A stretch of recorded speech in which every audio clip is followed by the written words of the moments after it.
Tadi kan kamu bilang suka baca buku tentang Ibnu Taimiyah. Aku pernah dengar namanya, tapi aku nggak tahu detailnya. Siapa sih dia sebenarnya? Oh, Ibnu Taimiyah.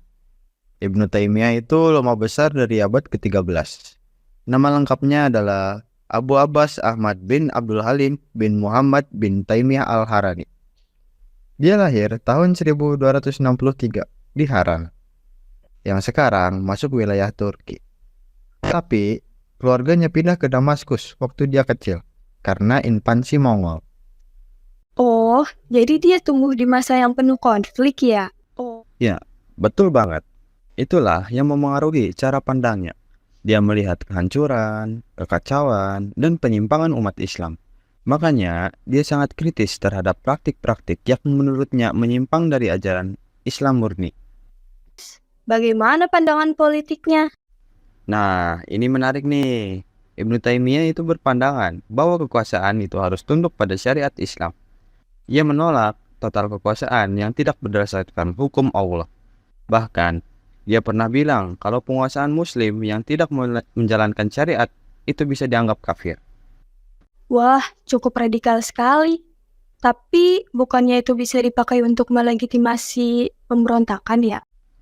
Dan yap, dan itu yang bikin dia jadi tokoh yang kontroversial.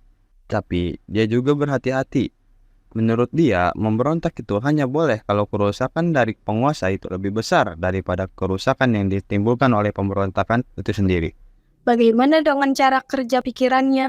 Maksudku, metodologi yang digunakannya. Oh, Ibnu Taimiyah. Ibnu Taimiyah itu dikenal sangat tekstualis. Dia selalu kembali ke Al-Quran dan Sunnah. Dia kritis terhadap filsafat Yunani dan banyak mengkritik ulama sebelumnya yang dianggap terlalu spekulatif. Berarti dia lebih ke pendekatan rasional tapi berbasis teks ya? Tepat sekali. Dia menyimbangkan antara akal dan wahyu. Tapi wahyu tetap utama. Ia bahkan punya banyak karya besar seperti Majmu' Fatawa yang jadi rujukan sampai sekarang. Tapi kenapa pemikirannya masih relevan sampai sekarang?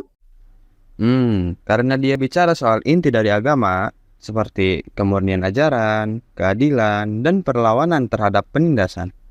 Banyak gerakan modern, termasuk yang konservatif dan radikal. Berarti kita harus berhati-hati juga dalam membaca pemikirannya ya?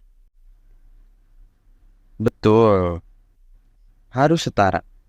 Kita bisa belajar semangat kritis dan keberaniannya, tapi juga harus kontekstual. Makasih Adli, sekarang aku paham kenapa Ibnu Taimiyah bisa jadi tokoh penting sekaligus kontroversial. Sama-sama, sejarah memang rumit, tapi justru disitulah letak menariknya.